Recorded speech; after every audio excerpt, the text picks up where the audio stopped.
up, dude? Start it right on the end beat.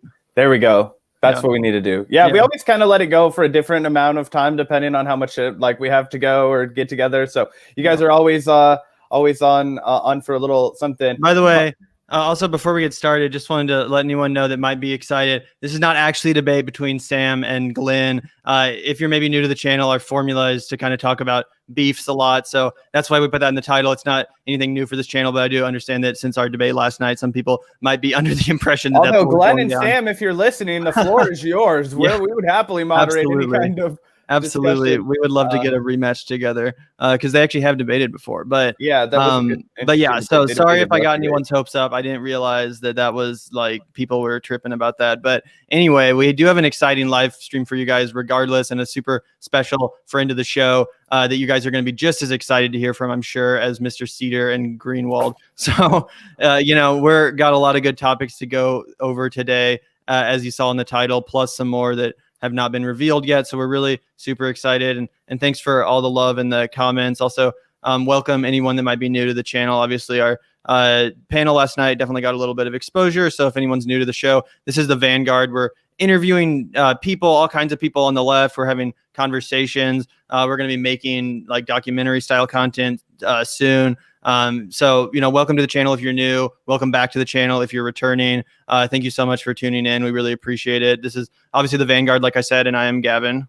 Yeah, and I'm Zach. And just to kind of piggyback on what Gavin laid out today, we have an awesome show. We're going to be going over, obviously, like the headline suggests, the Sam Seder versus Glenn Greenwald kind of spat. We're also going to talk about Andrew Yang kind of plummeting in the New York mayoral race polls. Talking about a few other stories along those lines with good friend of the show, Kamali Rose from Radical Democracy Show. First things first, though, we did want to go ahead and shout out our patrons like we always do at the beginning of our live streams, those magical folks that help our world go around as we participate in the barbarism of capitalism to the most minimal extent that we can. If you're new to the show, we take all the money that we get from our Patreon, Super Chat, donations from PayPal. All of it goes into one whopping fund that's going to be used to make better content for the Vanguard, essentially. Up until this point, Gavin and I haven't spent a cent of any of the money that we've ever made from the Vanguard. We've all been collecting it. We want to get on the ground in our Sprinter van, making good content. So our first mission is getting our van repaired. We're doing that at the end of the month. Then we'll be on the road putting together a little bit of a teaser trailer for what this on-the-ground documentary style content is going to look like. On top of that, we have a lot of big plans on the horizon, potentially a feature that's in the works, new studio space, things like that are going to start to really bring this project together. And that's all thanks to you guys who are listening, hitting the like button, hitting the subscribe button, and of course the members, comrades, and Vanguardians. You're all comrades to us, but helping us out. So yeah, thanks to everybody for that. But without further ado, one second before we invite on our special guest, I did want to also let people know good call. that since we're shouting out our patrons right now, it's a good time to join the Patreon, guys. We actually just spoke this morning with Professor Richard Wolff, and I know he's been making the rounds, doing a lot of interviews lately, but I have to say, I think ours is the best. We asked him some original questions, some interesting stuff. We got into the weeds a little bit. I think you guys are going to want to see it. Again, it's not just your typical Richard Wolff interview necessarily. We tried to make it a unique experience for you guys. Which one of you guys knew that Richard Wolff ran for mayor as a Green Party candidate? I didn't even know that. Green Party in New Haven, Connecticut that he founded. A lot of people don't know that about Richard Wolff. He's lived a long life. The man's 79 years young. So, exactly. And it was just such a surreal conversation. Again, talking with Professor Richard Wolff, someone who Zach and I are extremely inspired by, honestly, and really has informed our thinking when it comes to economics, when it comes to socialism and all that stuff. So if you guys want to be privy to that full conversation, then the link is in the description. Again, if you just join the Patreon for $5 a month or more, basically a cappuccino, go for whatever you want to compare it to. Anyway, you can watch the Richard Wolff interview early before everyone else. So just a shout out. And also coming up here in just 4 days on May 10th, we're going to be doing our patron only live stream and Q&A where we invite on our Vanguardian level patrons on air, and any of our patrons in any category can send us a question that we'll address. Specifically put your name up on a special graphic that I make. All this, it'll be a lot of fun. So again, if you want to get in on all that action, the link's in the description. That's patreon.com/the Vanguard channel. And just a huge shout out to those supporting us. Thanks so much for what you do, and it's definitely making this future ambitious content possible. But yeah, without further ado, I don't want to keep yammering on about that shit. We will welcome to our stream. Aside, we do have actual content for you guys. Indeed. And as Zach referenced, we're welcoming back to the stream for the umpteenth time, friend of the show, Straight out of Boston. Straight out of Boston. He's the host of the Radical Democracy Show. He's also a content editor for the Tim Black Show. And he, again, just one of our best and OG friend of the show. OG friends of the show. Welcome back, Kamali Rose. Hey, thanks so much for having me, comrades. Glad to be here as always. And that's an awesome get on Richard Wolff. I love, how I am with Professor Wolff. Like that's my, only second to Cornell West in my opinion, and folks that I follow and listen to. And so great work on that. And definitely look forward to checking out that interview. And we also have a special announcement coming at the end of the live stream concerning Kamali and a very special channel collaboration that we're doing. So stay tuned to the end of the live stream. We're going to be announcing that at the very end. So again, exciting stuff coming throughout the course of this stream. But what's up, man? How's it been since the last time we chatted? How's the channel going? What's life been like? It's been going well. Just been doing a lot of soul searching and doing a lot of reading recently and some soul searching. I think that we're all feeling a bit of an existential, some existential dread here on the left, and trying to resist the nihilism that comes along with that. And so just trying to reinforce whatever and look into deeper strategies, and also just thinking about what direction I want to take the channel in and the show. And so been doing a lot of that and getting back to content creating now. So it's been just an interesting few weeks, sort of a bit of a hiatus for the channel, but really necessary just to kind of step away for a bit and just sort of regroup and recollect and reorient myself. And so it's been a good experience, and I'm excited to get back into it and get back to politics and the news. Yeah. Well, that's what's so important about being in this space, right? And what I think a lot of people, lose track of, unfortunately, and it's something that Gavin and I have heard mentioned a couple of times from people who are, deep in their careers. It's like you got to make sure that you're always like a whole person, and that you're kind of always kind of taking care of yourself as an individual, because otherwise any advice that you're giving to other people is bullshit. And if you do commentary, like, the last thing that you want to do is give people bad advice. Like, I mean, even if we're wrong, which I'll freely admit, Gavin, me, I mean, we're all wrong. Sometimes we're all out here like prognosticating about shit with minimal information, but we're trying to, parse through the muck. It's like what we do. Yeah, but you fucking have to, right? But at least we're sincere. At least you're always like, coming at this with like an authentic perspective. And I feel like sometimes if you just get so plugged into your bubble, then you're not even an authentic individual anymore. So it's always important to take that step back when you need to and just get a breath of fresh air, and just be like, oh, wow, we're living in a world. It's 75 degrees outside. The wind feels nice. This grass is, nice. I saw roly-poly. I said nice too many times. You guys get what I'm fucking saying. No, absolutely. And especially on the left, where we are constantly encouraging, talking about why we shouldn't just be like, bound to our work and our jobs, and taking enough time in the importance of mental health. And you got to lead by example for sure. So it's about making sure that, we talk about having a 4-day work week or, things like this. And then if we turn around and we're working 7 days a week and we're showing and putting that out into the world, then it's hard to not sort of feel the capitalist pressures of keeping up with the Joneses and feeling like you have to keep pace with everyone's growth and that sort of thing. And so just trying to resist that, and then also think about how do we moving forward. I think that what we're seeing right now, and I think you guys are a great example of it, is that there's sort of a new generation of independent left media coming up right now, and I think that you guys are at the sort of forefront of that. And so I think that we have a really responsibility on our part to think about how we're going to be more responsible than some of the folks that we now find ourselves having to criticize. Don't put that on us, Kamali. We're not very good at being responsible. So reading Hate Inc. and reading Cornell West, I think that these are great things to be doing in this moment to sort of, or make sure that we're not falling into the same traps that some of our progressive forebears have fallen into. Totally. And also, like, what you reference kind of reminds me of a Marxist ideal, which is essentially that the real labor, the real potential of human labor is the labors of love, what we want to be doing. For this, I mean, this show is a lot of work, but it's something that I want to be doing. The producing, the design, the editing, it's all stuff that I find fulfillment out of and that I enjoy doing because it actually gives me meaning. Sitting behind the desk, being a menial drone at some company, editing footage for someone else that I'll never see, that doesn't fulfill me in the same way. And ultimately, that's why I am a socialist, why I do believe that we should be liberated from this capitalist structure, because I know from firsthand experience, like everyone does in this country, that exploitation, that putting yourself, your body, your mind through that process, it is dehumanizing. It doesn't help you achieve your full potential. It does the opposite. It defeats you. And that's the ultimate horror of capitalism, at least here in America. The horrors of capitalism in the third world and developing world level are different, but here in America, the real thing about capitalism is that it just forces you to become a machine for a corporation that you don't know, that has no loyalty to you, that is not your family. Yeah, Absolutely. and that's something that's, I think, one of the big missteps of capitalism, right? Because everybody kind of falsely couples capitalism with innovation, right? It's kind of like, oh, if you're a socialist, you don't care about technology, you don't care about breakthroughs, right?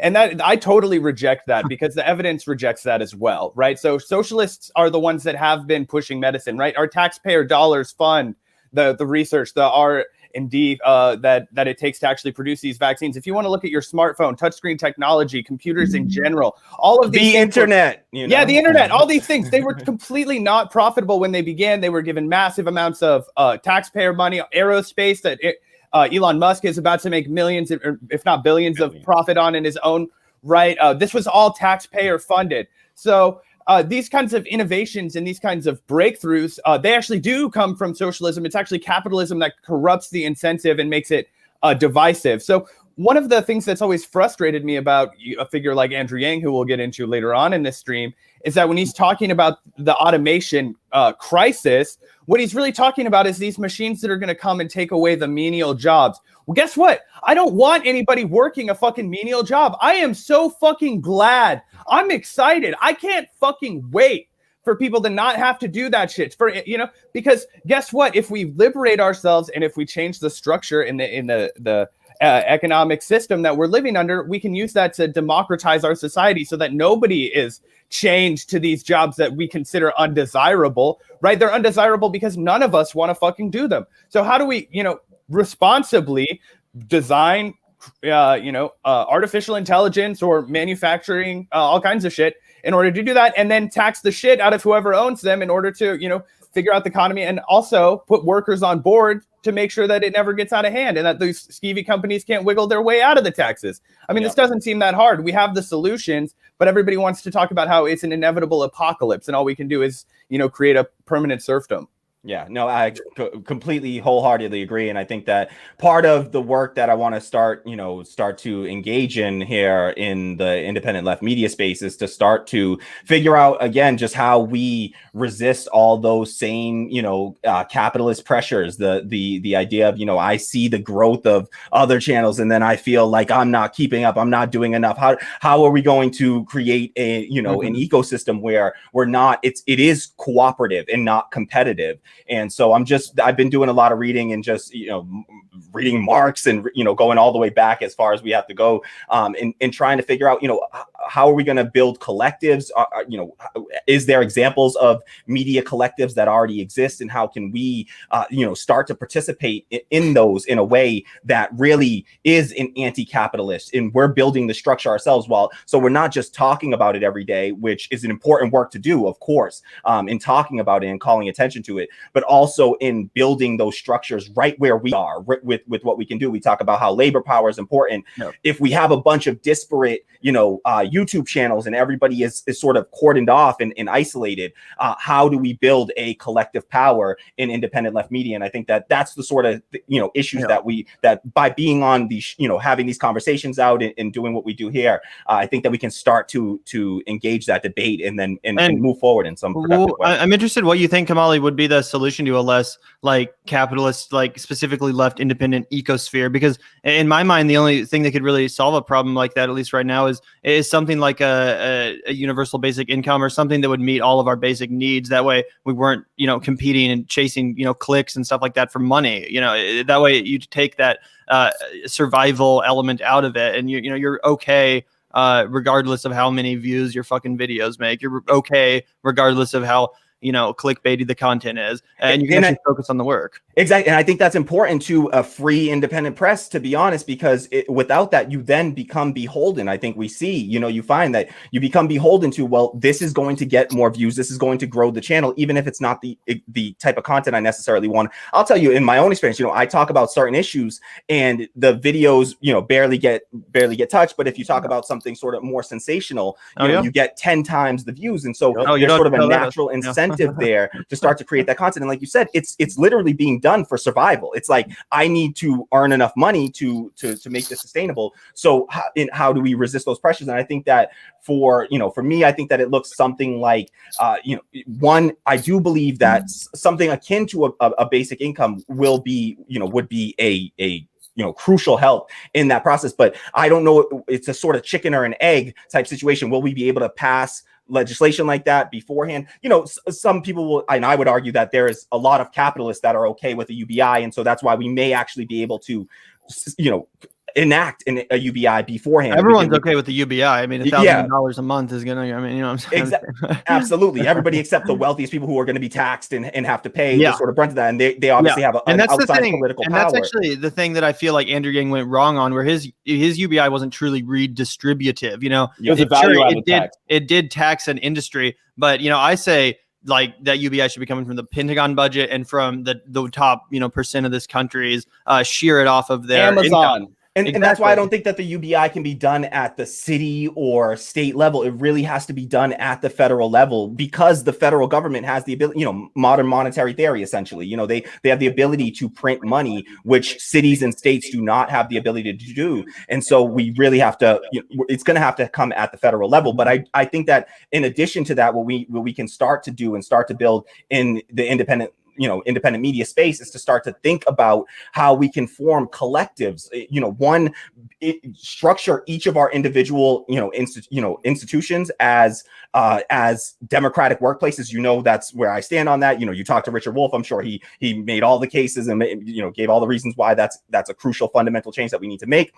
So I think that within each of our structures, we need to, have democracy within it, but then we also need to start to build a collective. I was looking at the Rojava model of democratic confederalism, which I think that is a real potential model for us in independent left media here in the US to begin to follow, where we are all individual, autonomous organizations, but we are one, we participate in we all become members of a collective, where we would have, say, in the Rojava model, no one institution, no one organization gives anything more than 5% of their total revenues to the wider organization. But it's about, everyone's expected to give about 5%, and then the rest of yours, you still maintain your autonomy, but with that 5% of all of us sort of contributing in together, and then we now have and then we all work democratic. A union, though. That's essentially a union. So that's the exact model for unions, essentially, right? Like you pay a union due out of your salary. That's how, anything from, I think that's how most unions would work. And Gavin and I have talked about it in the past, the prospect of like a left media unionization, coalition building, things like that. Just because I do think it would be good, at least on some sort of level, to kind of practice what we preach all day and organize together and be able to maybe even take a stand against the, YouTube, which at the end of the day is the hand that feeds all of us. Yeah. We would completely lose our ability to reach anybody. I don't want to pivot too hard, but we did have some news topics that I wanted to get to today. I know we could get deep into the fucking weeds and make this do it. Yeah. But Gavin, do you want to start off on the Sam Seder versus Glenn Greenwald? Yeah, this is an interesting one. Obviously, Glenn Greenwald is an interesting character, someone that I admire a lot, although lately I do disagree with him a fair amount of the time, seemingly. That being said, he's coming after The Intercept, of course, the publication he co-founded. And he says here, this is repulsive. The Intercept was founded during the Snowden story to defend privacy rights and oppose the security state. Now, the liberal DNC hacks who, quote unquote, edit it are boasting that they got personal data from Gab users and are sorting through it, doing the FBI's work to find extremists. And he's referencing this screenshot here from The Intercept that's saying, while Donald Trump is gone from the White House, make no mistake, white supremacists, QAnon believers, and the Trump election fraud conspiracists are still posing a grave threat to our democracy and our safety. We've gotten a hold of a massive data dump on the users of Gab, a far-right social media network that's become a safe haven for all people. Facebook and their ilk kicked off their platforms. Since its creation in 2016, Gab has harbored a who's who of dangerous extremists, from Alex Jones to the gunman who murdered 11 people at a Pittsburgh synagogue, to QAnon devotee Representative Marjorie Taylor Greene, who can also be found on Twitter, by the way. Earlier this year, a hacker obtained 65 gigabytes of data from the site and shared it with media organizations like The Intercept to investigate. Right now, The Intercept is digging through this massive data dump to uncover everything we can about these violent white supremacists. Will you chip in and help our team continue its reporting on the extreme right wing? And before I pass this off to you guys, because I'm really interested to hear your guys' opinion, I guess I'm just interested in hearing your guys' opinion and whether or not you think Glenn was correct to call this repulsive and to basically accuse The Intercept of doing the FBI's work by digging through Gab and its users.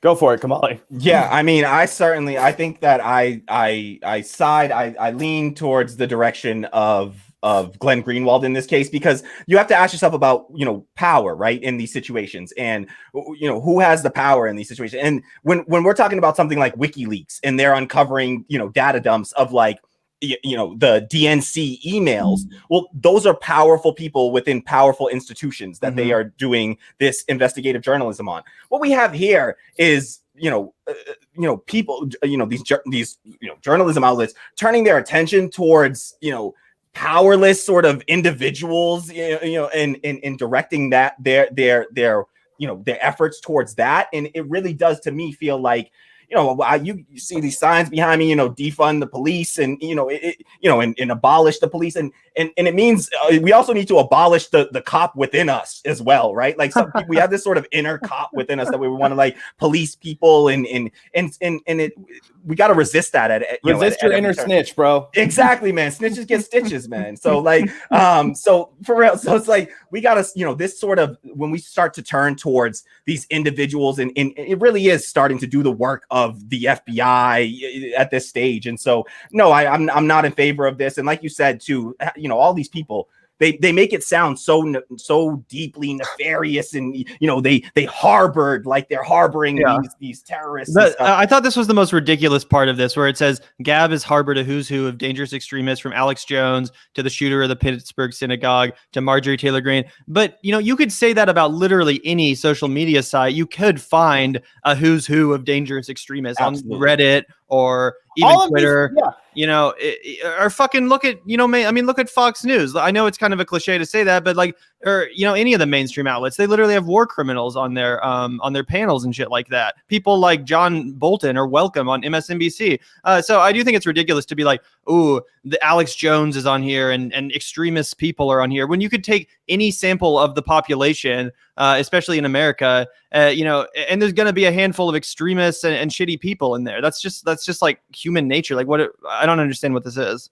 And our Gab messages and stuff, isn't it like anyone can join the platform pretty much? And like these would be public almost messages, right? Like or unless they're like direct messages between these users. Yeah, that's a good question. I don't know. It's like somebody saying like, I got a data dump of like, Twitter. And it's just like, okay. That's exactly what it is though. Yeah. It's like they got a massive dump of Twitter. And here's the thing, like this is shallow, lazy, kind of journalism. Of course, they're worried about their funding. They're worried about their clicks and the Biden slump or whatever. But the thing that really irks me about all of this, because I've kind of written off the fact that I understand the Intercept is just going to kind of peddle in, this like diet progressivism, and that's their lane. And that's what First Look Media, I guess, demands of them, that they really lean in on.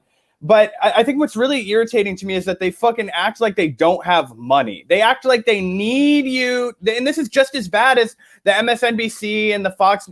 They act like they and TYT and all these fuckers. They act like they fucking need your money. You your money. But really, they already have Pierre Omidyar's money, and that dude's net worth is $22.3 billion fucking dollars. Okay, you need some money for your reporting. I think you hit that guy up. The reason that they always want more individual donors is just so that they can keep pretending in their tax filing that all their real money comes from like broad-based support. They have to have a certain percentage that comes from individual regular donors. If they don't have that, they have to refile. But what they don't actually need is your fucking money. So it's dishonest for you to be making these progressive arguments where you're talking about how, oh, these fucking corporate stooges out here, they're not representing you. They're taking corporate money. Guess what? You're taking fucking corporate money. This is what I cannot understand. This is what breaks my fucking mind about The Intercept, is that everybody that works there would happily critique any single politician for taking corporate money, for taking big lobby money, any of that kind of shit. But if you're supposed to be the watchdog of the journalists, or of the politicians, if you're the journalist and that's the watchdog,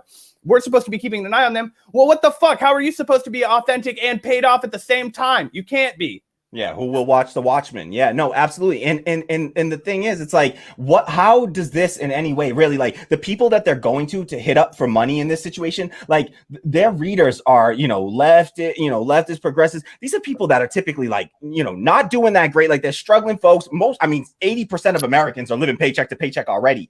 To come out here and act and raise money on this stuff, how does this improve these people's lives? How does this make their lives any better? Can I cut you off real quick to actually explain what's going on here? So you're absolutely right that when you target a demographic, like people like us, you're absolutely right. It is a bunch of broke people. But the reason why The Intercept is making this pivot, and so many other outlets are too, towards going after this kind of this Trump derangement demographic of suburban, mothers and stuff like that who are terrified of QAnon and Donald Trump and want to hear about this kind of shit. The reason why is because they can afford to donate. They can afford to subscribe. They don't have any money problems. They're of a higher class. And that's not to say that everyone that reads The Intercept is bougie, but certainly when they're going in this lane, it's a very obvious attempt to court that exact demographic, because again, that demographic's pockets are a lot deeper than the demographics of a show like the Vanguard or actual independent media.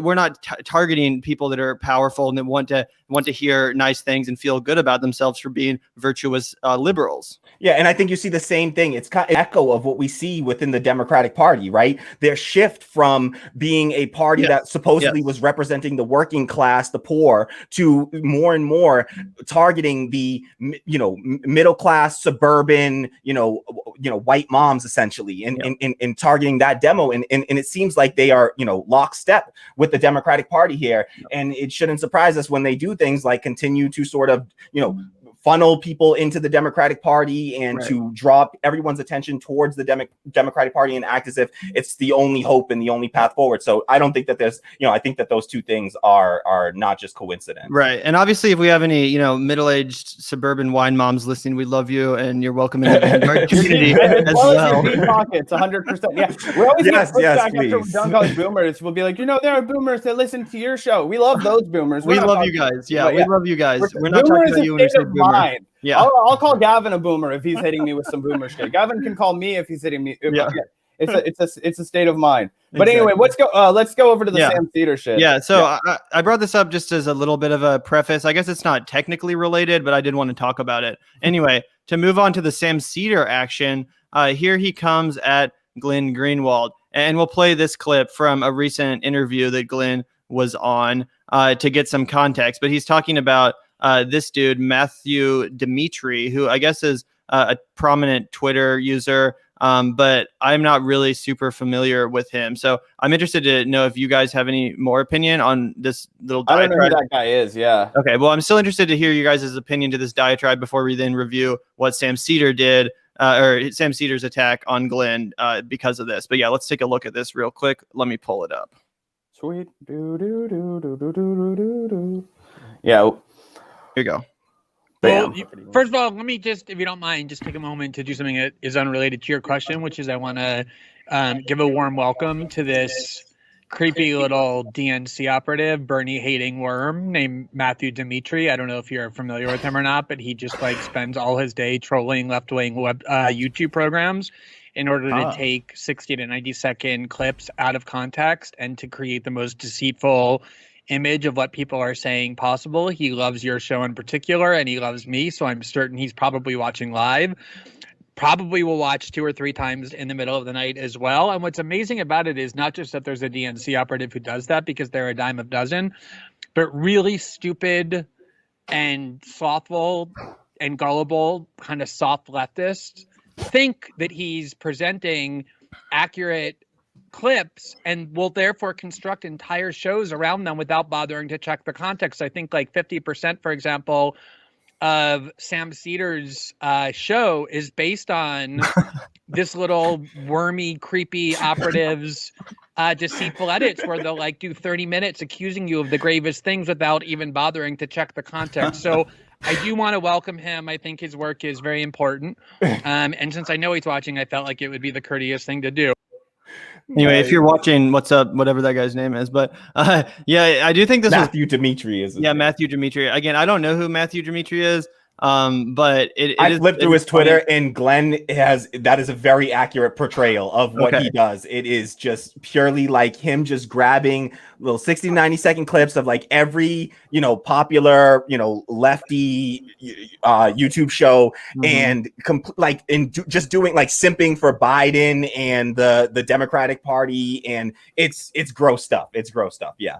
That's really unfortunate. Yeah, and I just took a quick glance at his Twitter, and that was confirmed immediately. Yeah. So I'm automatically a little bit sympathetic to the argument Glenn's making here and the frustration he's expressing, despite the fact that obviously I don't know if this dude is actually a DNC operative or not, and I don't know if Glenn was really being all that serious when he said that. But that was definitely the point of contention that Sam apparently he called out his fucking show by name. I mean, fucking just straight up picked him up and put his head in a trash can, essentially. And this might be slightly predicated on the fact that Sam Seder is still salty about being absolutely obliterated a couple of years ago in a debate concerning Russiagate, where Glenn Greenwald trounced him. So check that out if you haven't seen it already. It's really worth going back and just reliving the glory that is Sam Seder getting destroyed by Glenn Greenwald. Anyway, but yeah, Sam says Glenn knows he's lying about Majority Report.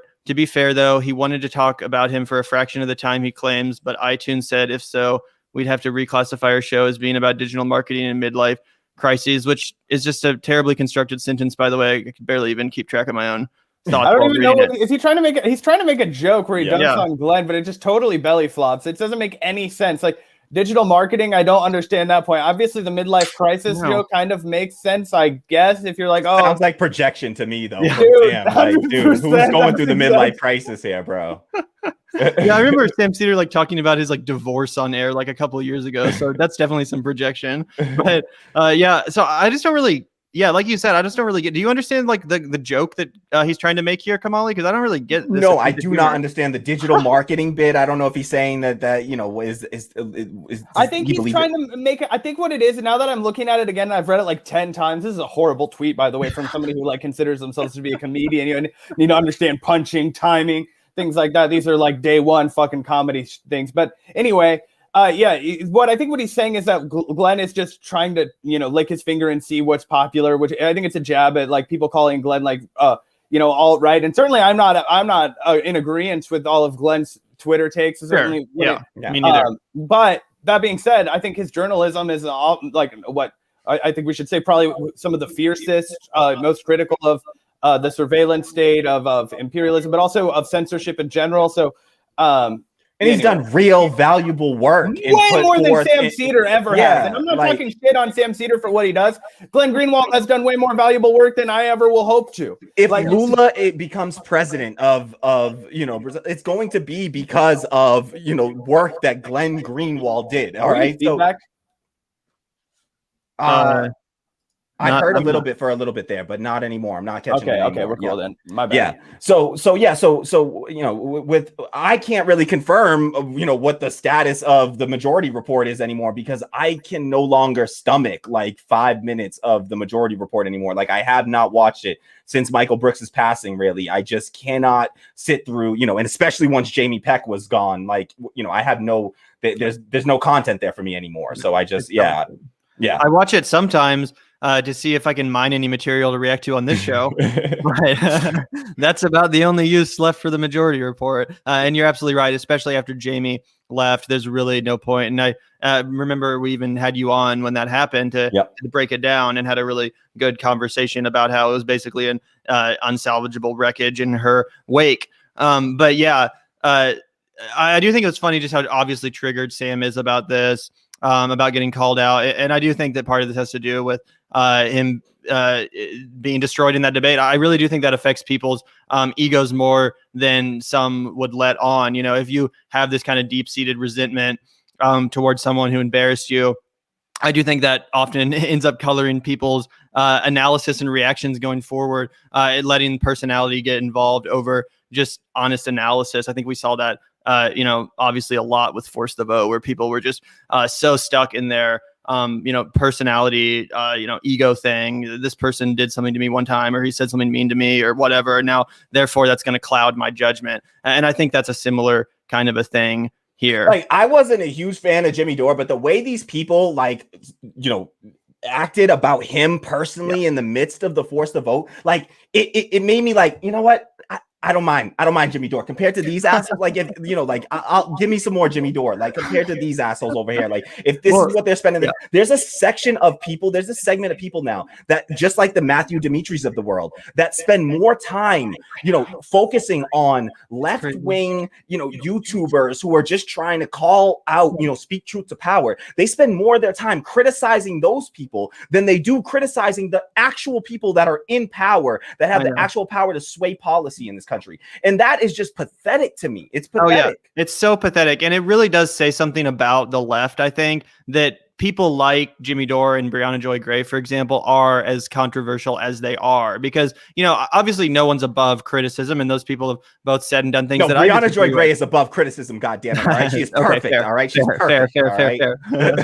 But the point I'm making is that, those people in the grand scheme of the discourse, especially online, are very innocuous. Yes, even Jimmy Dore, if you actually listen to what he's advocating for, it's healthcare, it's freeing Assange, it's basic stuff that we all should agree with. So the fact that people have such intense and insane reactions to these characters, I think it does say a lot about the left and how, censorious we are, instinct to be authoritarian and petty. And I do think it's, one of the reasons why the general populace is sometimes just kind of turned off from the left. Like, if they can't even handle, a loudmouth, comedian that likes to get admittedly a little bit, over the top and worked up sometimes, then what can't, like, that's really too much for these people. Like, they must be softies, They are softies, though. I mean, that's the thing. These people are not good at their jobs. They're not, they're just not. They've been propped up by huge conglomerates. Like, we talk about it all the time. Media is not a meritocracy, right? It's not, oh, you're good at this, you can get a job, right? Like, none of us here could get a fucking job in media, okay? Like, it's not how it works. Certainly not saying, I mean, obviously, if we wanted to change all of our principles, go through the system and be fucking, cogs in the machine, we could get into media. Yeah, I'm not saying we're not smart enough to do it if we were playing our cards right, but nobody with their fucking, ethics in place, with the, socialist values that we have, get through without, massively compromising and then eventually just succumbing to the swamp juice, essentially, right? And you yourself become one of the swamp monsters. It's what we see with all the politicians that we see in Washington. I don't know how much you guys covered of that thing while I ran to the bathroom, but anyway, I'm definitely. We moved on. Okay, perfect. Yeah. So anyway, I did want to get into the Andrew Yang topic, though, because I think that there's a lot of good material to discuss there with everybody. And I guess first things first, obviously he's tanking. I don't want to use the word tanking, right?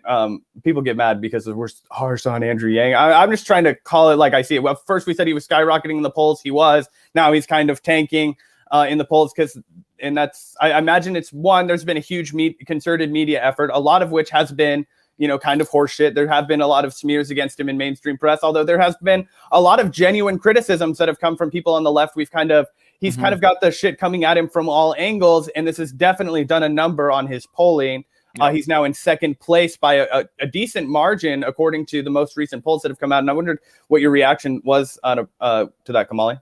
Yeah, I think that the person that he slipped in the polls to, I think it's unfortunate. Like if Andrew Yang versus Eric Adams is now leading the pack, and the dude is he takes a ton of like real estate lobbyist money. He's your typical neoliberal, Democratic Party like hack. Like he's part of the Democratic Party machine in New York. So if you put up Adams versus Yang, give me Yang all day on that. Like I'll take just anything that's not the political establishment continuing what they do. But I would love if we saw like a Diane Morales coming up in this, then that would excite me about this. I mean, I think that what this has to do with maybe there's been a lot of like some of these hit pieces against Andrew Yang. I thought that there was some valid criticisms of Andrew Yang. Like the New York Times actually did one decent piece on Andrew Yang recently where they did an investigative, we covered that on our show. The venture. Yeah, I saw.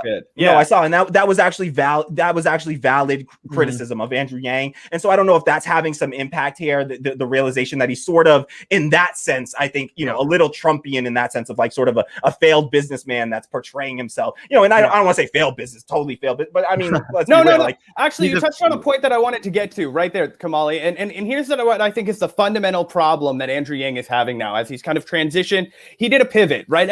I feel like he's done multiple pivots, but his first pivot was obviously when he stepped away from Medicare for all and those kinds of things. But then there were more pivots even now that he's come to run for mayor, and he's really aligned himself as what I would just consider as like maybe a mildly interesting Democrat. Like this dude is very capitalist instinct. His transformative ideas all involve working cooperatively with big business. He's super steeped in Silicon Valley groupthink. He has all these startup solutions. And as somebody who has spent too much time for their own good around startup people, that shit just repels me like a motherfucker. Same. I mean, if his idea for his stupid startup had actually been successful, then that would be one thing. But it was a complete failure that basically proved the futility in its own purpose. Exactly. So that leads me to believe that his ideas to reform politics in New York City will likely similarly fail, and they're all just basically marketing in the first place. Exactly. I was making a different point really quickly though. The only thing I wanted to say was that you mentioned Kamali is that he has this very like Trumpian. He kind of was running as an outsider in this in the presidential campaign, but now he's trying to run as an insider, and therefore the media can destroy him, right? Because Trump was only able to maintain his invincibility to the media was because he was a complete outsider. And even though Fox News was worshiping him, nobody that watches Fox News considers Fox News to be mainstream media, even though obviously it is. Yeah. I think that's true. I do think that's absolutely accurate. And also, I want to mention, because as this poll has been released and it's revealed that Yang has slipped, some Yang gangers are trying to point the finger and be like, oh, well, what like people are, this is because people are being too critical of Andrew Yang and they're pointing out his flaws. And to some extent, like we talked about, the mainstream media is unfairly smearing Yang in certain instances. That's undeniable. But it is not the fault of the media for being honest about and looking into the record and ideas of the person who's leading in the race to become mayor of the country's biggest city. That's our fucking job. So it's not my job to sit here and simp for a politician or to tell you something that's not true about him. And if that ruins his lead in the polls because people are honest about his record and honest about his ideas, then that's his fucking fault. It's not the media's fault. It's not journalists' fault. It's definitely not our faults for having honest discussions about the dude. And while I agree he might be slightly better than Eric Adams, I'm really not convinced that Andrew Yang would do anything differently than a normie dim. He's proven thus far to have started out with some bold, radical populist positions. And from what we've seen since the beginning, it is a slow but sure watering down of almost everything he originally said he stood for, including UBI, which he's not running on for mayor of New York. So, I mean, at this point, his metamorphosis is almost complete. He's basically just a normie dim anyway.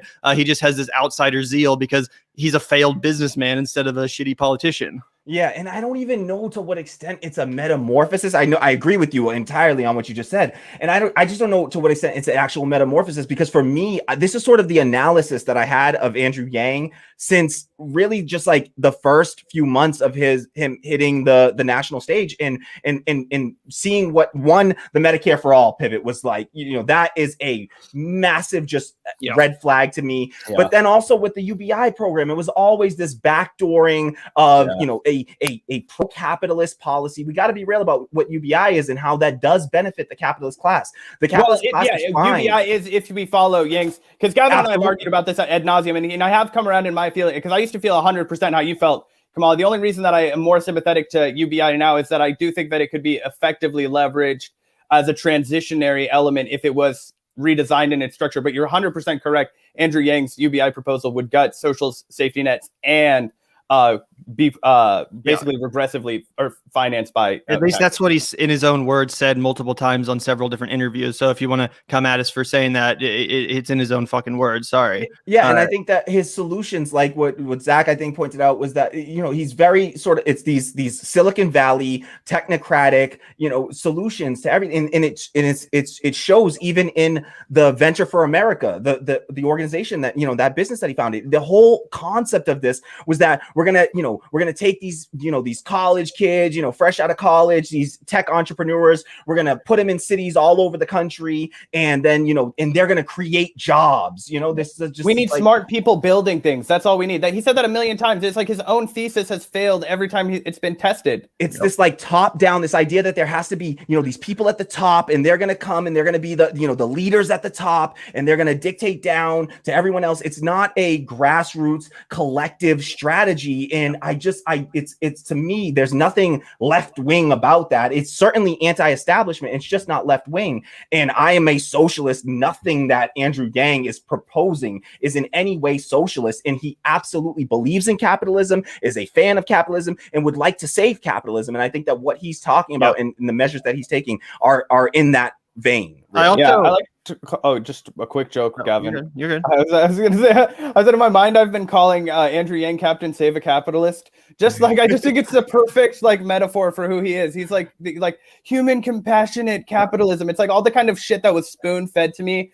when I was in my undergrad in business school, hating my life, fucking. He truly does redirect socialist or anti-capitalist energy into this bullshit line of thinking that you can innovate your way out of the horrors that have been perpetuated by the system. And lastly, I wanted to say on the fact that he's dropping in the polls, because again, a lot of people are upset about this, mostly the Yang gang. I do think there's something to be said for this effect that I've experienced. When I first heard about Andrew Yang, and when I first listened to Andrew Yang, I really did think he was a genuine person. I thought he was the most, likable and friendly and genuine and all these words. I really thought that's what embodied the man, even though I've always had political disagreements with him. I always thought his heart was in the right place. But since that position was founded, it's only been a deterioration of that belief. Every time I see him now, no, not every time, but more and more when I see him now, I see his phoniness slip. I see that slip out. The facade of being a genuine, honest folk or whatever, that is slipping away the more you study the guy. And I think it especially comes out when he's under pressure and when he knows that he's giving you a line of bullshit. I think when he was interviewed by Crystal and Kyle about BDS, I thought that was just a perfect moment to illustrate what I'm talking about. He turns from his affable personality into kind of an annoyed, kind of like I'm above this, and it just starts to ruin this image he's built up for himself as exactly what I've been talking about, this affable, genuine guy. And I think that to some extent that could be responsible for his fall in the polls too, because the mayoral race has been going on for a while, and people might be getting tired of Andrew Yang's fucking shtick. I mean, think about it. He's falling apart 100%. And also, I just wanted to give a shout out to Meme Boy, the Meme Boy, the wine mom. Shout out for that $20 super chat. Thank you so much. Hey, thanks so much, Meme Boy. Really do appreciate that, and I appreciate the super chat last night too, Meme Boy. I believe you got in there with the super chat last night, so that is super appreciated. And as we mentioned at the beginning of the stream, all that money is going to fuel more ambitious documentary style. And we do love wine moms, if that's real and not a joke. Yeah, Oh, yeah, 100%. Shout out to all the wine moms in the comments. I see all of y'all. There was no offense meant to all the wine moms there's some wine moms out there, very leftist. We got some socialist wine moms out there. No disrespect. If I was a 40-year-old woman, I would be a wine mom myself. Absolutely. Gavin already is close to a wine mom. He's only a decade away. I'm just got some serious wine mom energy. Don't worry. A nice pivot from Andrew Yang and his kind of like pseudo, capitalist utopia that he presents to all of this is, America's least favorite billionaire, probably, but also he's like, I actually should say maybe he's the most polarizing billionaire because he has a lot of simps on the internet that lurk where I don't lurk on the internet. But I want to talk about Elon Musk, right? And I want to talk about his like brain implant company that he has going on. Neuralink. Russell Brand, who is probably one of my favorite comedians, actually, he recently did a clip that I want to react to the first couple minutes or so, and then just talk about how scary and fucked up this is, and also the fact that it's getting no mainstream attention. Yeah, or what mainstream attention it is getting is not very critical. Yeah, exactly. Not the right kind of mainstream attention. It's not getting, skeptical analysis because we've created a society where we think that the billionaires are worthy of what the fuck they've achieved, that they're some sort of the most worthy. They're the highest among us, the brightest among us, right? When in fact, that's not the case. It's a lot of good fortune. It's a lot of like, obviously, Elon Musk played a role in his own success. I'm not going to deny that. But his dad was like, he was from South Africa. 100%. The stars aligned for the dude. It's kind of like he got wealthy off of racial oppression of black South Africans, and that's what we see a lot. Even a lot of this generational wealth is slave owner money, really, and apartheid money, and we see how people gain these sort of ill-gotten gains, and so I just there's nothing the Kennedys meritocratic have about this money system. from prohibition. That was how the Kennedys got rich, guys. Barreling whiskey during prohibition. But anyway. We can play this clip because I think it'll be good food for dunking on Elon Musk, all-American piece of trash. But he's really not all-American. The interface to the chip is wireless, so you have no wires poking out of your head. That's an advantage as well. One of the things I've always liked about my own head is that there ain't wires sticking out of it. Big tech organizations are experimenting with putting microchips into monkeys' brains. This will definitely not bring about a dystopian Skynet disaster, will it? This is Pager. He's a 9-year-old macaque who had a Neuralink placed in each side of his brain about 6 weeks ago. Like, sometimes when you watch one of them zombie disaster movies and there's like a pre-title sequence where you'll see something like, so we were experimenting with putting microchips into macaque monkeys' minds, and then it sort of shows you some desolate shot of New York with deer and wolves, like the intro to 12 Monkeys and through Times Square and that. This is the kind of sense of foreboding I get here. Researchers are developing technology that can transfer data between computers and our brains, and even read people's minds. Neuralink, a company co-founded by Musk, is working to add a digital, quote, third layer above the cortex that would work symbiotically with you. Neuralink is just one player in an emerging field that could enhance human functionality. You've got to enhance human functionality. Let's see who we're entrusting with that. Facebook. Others include Facebook and startups such as CTRL Labs, backed by Amazon. Okay, so Facebook and Amazon, the jury's in. We know what Facebook and Amazon are about. Great products to a degree, but profit-driven corporations. So let's think where they will take it. What will be the biases if companies like Facebook and Amazon are involved in the development of AI? Is it going to be your personal well-being, or will it be profit? Big players like Elon Musk and Facebook have teased their entrance into the market. That market is expected to reach a value of $1.72 billion by 2022. Now, of course, people that are behind this, like Neuralink and Elon Musk, he says like this Neuralink will help people with brain disorders. And of course it will. But I don't think big business owners and their boardrooms are sat around thinking, how can we help people with debilitating brain diseases? That's not how big business operates, is it? Like Coca-Cola and Nike and Facebook and all these big brands don't have as their core values, how the hell do we help people with debilitating brain diseases? It's about whether it's sugary drinks, sports shoes, or Neuralinks, money. It has to be about that. It's not a critique of individuals. It would be pointless to critique individuals within them, particularly a genius like Elon Musk. I'm saying the ideology itself warps society in a direction that is clearly a problem.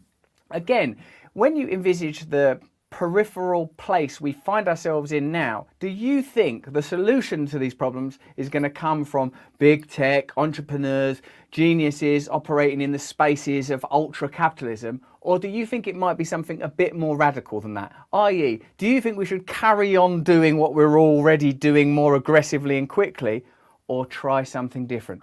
Doing precisely what we've done 18 times before is exactly the last thing they'll expect us to do this time. We can interact with the Neuralinks simply by pairing them to an iPhone. He's learnt to interact with a computer for a tasty banana smoothie delivered through a straw. I find that, even if this is just a piece of visual information. To me, this reminds me of what we were talking about, how this mindset of like only capitalism will bring innovation. And to some extent that's true, but it's like, do we need this innovation? Is that a step that should be taken? It's like Jurassic Park. To what extent is that really true? Like, to what, like, I give capitalism, you know, credit that it has led to some innovation, but to say, I don't know that it's true to say that capitalism is the only system by which we could see innovation. I think we've seen innovation in lots of sort of within Mondragon. What I'm saying is that no one would have made Neuralink if there wasn't a buck to be made off of it. Yeah. Like, that technology would not have been pioneered if it weren't for a capitalist motivation to do so. And it doesn't need to be engineered. That is a technology that does not need to be possessed by human beings, and especially by human beings that are trying to make a buck off of other human beings. So I just think it's an example of, like I said, it's like Jurassic Park. It's like, just because we can doesn't mean we should, but because of capitalism, we will anyway, regardless the cost. Yeah, it's like the privatizing of capitalism. Oh, yeah, no, all I was going to say is it's the perverse incentive of capitalism, right? Under a socialist system, I'm actually a lot more confident when somebody says, oh, I am trying to cure X disease, because I know that, well, frankly, under socialism, the medical field isn't where you go if you're trying to, like, just, like, you know, make a profit. You would most likely go into like an entertainment field or something that was, you know, non-essential, right? A non-essential field, a non-essential product. But if you were concerned with humanity, if you were concerned with, you know, how pushing the boundaries of intellect forward, you would have a robust infrastructure and the resources to do so. And I think that we should not make the mistake of, as leftists, being able to let the right portray us as anti-science. Well, it's funny that the right would be, but you know what I mean when I say anti-science, but like anti-progress, like anti-technology, all these things, because I'm not what I am. I'm anti the incentive that comes from that technology, right? Because we've seen what perverse incentives can lead to with technology. It leads to nuclear bombs, okay? It leads to chemical warfare. It leads to all kinds of, you know, pollution, all these kinds of things. If it's unchecked and unregulated and not considering, you know, the benefits of humanity, but only the small concentrated profit interests, yeah, that's not going to be beneficial. And also, like, gather together any significant amount of U.S. citizens, you know, any significant amount of Americans, right? Because this is happening in America. Gather together any significant amount of Americans and give them a vote. You know, allow them to vote on, would they rather see us start to build shit like, you know, chips for mind control, essentially, like we've privatized like the, you know, MK Ultra program, essentially. And it's like, you know, would we rather see money go towards that? Or would we rather solve the problem of, say, hunger, child hunger, homelessness? Like, that's where we, you know, if we got together as a, you know, as a society and sort of had a say in this, and we had more democracy in this so-called, you know, in the supposed democratic experiment we're all within, I don't think that there's a group of people out there that you would see vote for Neuralink, you know, any reasonable group of people that would vote for Neuralink before they voted for, you know, making sure that every single human being has a roof over their head and food on their table. Like, well, that's why we can't. That's why we can't vote on it. That's why we have federalism. That's why we have the, you know, to again plow into the Noam Chomsky quote. If you listen to Noam Chomsky lectures, he will beat this quote into your fucking brain, which is the reducing the threat of democracy, right? So you know, if you go back to the Federalist Papers, President Madison, they literally wrote that the primary purpose of government is to protect the minority of the opulent from the majority in essentially to protect their profit motive. That's the fundamental purpose of government as illustrated by federalism. And that is why we don't have any kind of direct democracy in this country. Because if we did, the people we know how popular Medicare for All is. We know how popular the Green New Deal is. We know how popular legalizing marijuana and decriminalizing all drugs. That's why there's been such a successful and consistent campaign to demonize the word populism. Like Thomas Frank talks about. You know what I'm saying? I think anyone who has not read the Powell memo as well, like it's one thing to just like hear about the Powell memo, but I think everyone watching this program should do themselves the favor. Seriously, you can Google it right now. Powell, don't do it right now. Pull up a tab. All right. Don't leave here. Pull up a tab, search for Powell memo and take the 30 minutes, an hour if you're a slow reader to read through the Powell memo and what, it's public record, the way what they've done to say, this is how we're going to, reinforce capitalism through our political system and, at the expense of work, everyday working people in public health and all these sort of. So I highly recommend folks read the Powell memo. Chris Hedges mentioned it, and that got me reading it, and it's shocking to see. Chris Hedges and Breonna Joy Gray were talking about it, and Chris Hedges said you got to read it because it's one thing to just hear it sort of secondhand, but to actually read through it and realize that this thing was years and decades in the making, and that they planned this out, and these institutions that they've been using to do this, like the Chamber of Commerce, are still sitting there existing right now today, doing the same work of reinforcing this sort of capitalist project at the expense of all of our health and prospects for. That's actually a tremendous segue that you bring up, Kamali, because that exact conversation with Chris Hedges and Gavin, actually, did you have anything else that you wanted to add on that specific point? Sorry. No, I'm good. Okay. One of the things that in that conversation that took place that actually made me do some, introspection as an individual that, makes left media content was that Chris Hedges said, at the end of the day, we can talk about these ideas all day long, as you mentioned, but it's important to get back to the text. It's important to look at the text and have conversations that are rooted in the actual writing, to slow down and actually break this apart for people. And that was what the idea was when Gavin and I decided to start doing these book clubs. We've done a couple of smaller, 1 hour episodes where we broke down Homage to Catalonia. We did one on Heart of Darkness. And recently we did an entire series on Hate Inc. Seemed like that was something that was more of a model that people could get behind. And obviously, if people are really diehard Vanguard listeners, they remember the conversation that we had with you, Kamali, about continuing the book club after we wrapped Hate Inc. And so if anybody was tuning in at the beginning of this stream, we hope there's lots of you. The surprise that we were looking to reveal at the end is that we'll be doing a follow-up book club right after this stream is ending. We're coming up at right about an hour now, and we'll be discussing the great Cornel West's work, Democracy Matters. Yeah, and I'm really excited for that. I think that this is such an important time, just reading through it, and it's really like doing that reading, and that's really that. It was that Chris Hedges, Breonna Joy Gray interview that got me, that sort of set me off on this path, and is part of the reason for my hiatus, because I really I said I need to take the time to do some more of the reading and sort of reorient myself, and I think that this is a really crucial time. Hate Inc. I think is a great sort of precursor to this reading as well. And what's unique about this book is that it was, this book, Democracy Matters, that we're reading, it was written, 17 years ago. It was written in 2004, and it's how pertinent and relevant. So relevant. All of that wait to talk about all of that shit. Yeah, exactly. So I'm really excited to have this discussion out.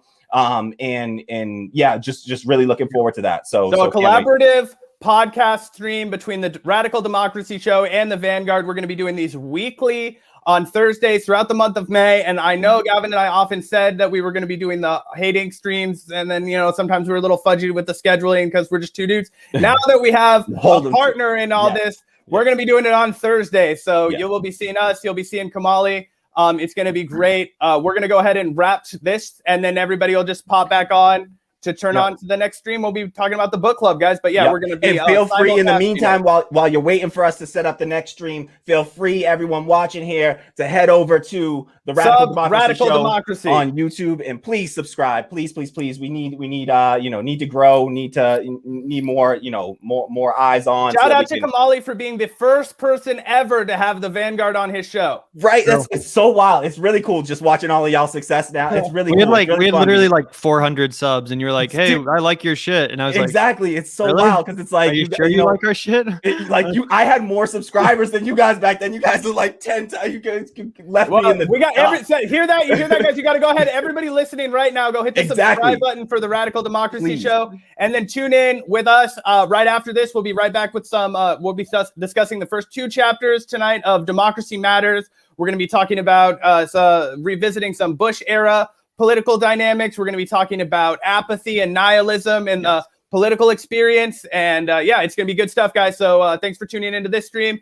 And definitely do not miss out on our book club. Which is make sure to hit that subscribe button, guys, so you get notified when the next episode drops, which again will be within minutes here. So stick around, stay tuned, stay on the Vanguard YouTube channel or the Radical Democracy YouTube channel. We're going to be casting to both. But yeah, stick around. You won't want to miss this. It's super exciting. I can't wait to break it down. Obviously, a huge shout out to our patrons before we leave. That link is in the description. If you want early access to our full Richard Wolff interview, you can obtain that access, unlock that interview by clicking that link in the description. You're not going to want to miss that. And you're also not going to want to miss this stream that's about to come up. So again, don't go anywhere. Hit that subscribe button. We'll be right back. Peace out, guys.